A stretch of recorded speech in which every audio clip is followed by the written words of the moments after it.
And we know that as of yesterday, Mark Anthony Molina was arraigned. What do we know right now about the case? The information we have is we received a complaint from the parent of a child alleging that sexual contact had occurred between her daughter and Mr. Molina. So we investigated the case like any other case. We take initial statements and then do a forensic interview through Kids First, trying to get a forensic interviewer to obtain information to either corroborate or negate what actually had happened and get to the bottom of what happened. Upon the conclusion of that interview, the detective developed probable cause to believe that sexual abuse in the first degree had occurred multiple times. So there was multiple counts of sexual abuse, and Mr. Molina was arrested and lodged at the Lane County Jail on those charges. Do you know how old the child in this case is? In this instance, I could say the child's under 14 years old, because for sexual abuse in the first degree to occur, that's one of the standards to be met, has to be sexual contact with a child under the age of 14. How long ago was this brought to your attention, and how long did that investigation take? It was brought to our attention this month, so I'd say within a couple of weeks. The initial report comes in, follow-up interviews are done, an interview is scheduled with Kids First, and it's like any other appointment. We find an interview time period. These type of cases, unfortunately, they happen a lot in Lane County. And Kids First is one of the organizations that police departments go through because they have forensic interviewers that can provide the right level of investigation detail to a prosecutor to decide whether or not to move forward with the case or not. So once we have our appointment that's set up, the detective does follow-up investigation after that interview. So usually it can take a couple of weeks, but it was just brought to our attention this month. And what is the next step for the case?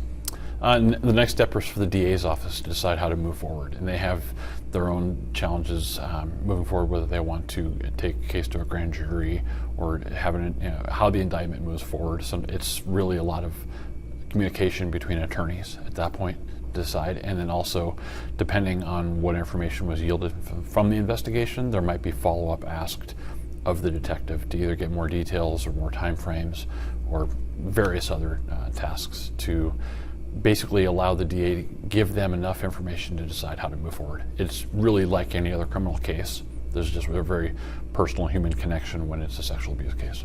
Will you look into any of the other organizations that Mr. Molina was involved in that involved children?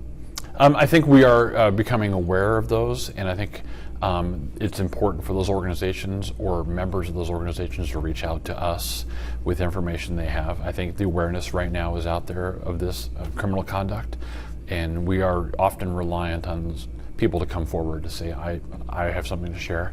I don't know, I don't expect to hear things from other organizations. I'm hopeful that's not the case. I'm hopeful that this incident is isolated. Thank you. I'm hopeful that the incident is isolated and there's not more victims in this case. And last question for you, Lieutenant Crawley. You mentioned that you get a lot of these cases. How does an investigation go, and how many, you may not have these numbers offhand, but okay, roughly how many a year do you see? I wish I could look it up for you and get you the facts. I would say dozens a year, easily dozens a year of these types of cases, child abuse and sex abuse cases. Sometimes it's familial, other times there's stranger cases, other times it's juvenile and juvenile offender and suspect. There's a lot of abuse cases in the sexual abuse nature that occur, not just in Springfield, but Eugene and Lane County, and it really can be an overwhelming task for the DA's office and Kids First to make sure we're moving the proper cases forward, holding offenders accountable, but really being mindful of the impact on victims, the child victims.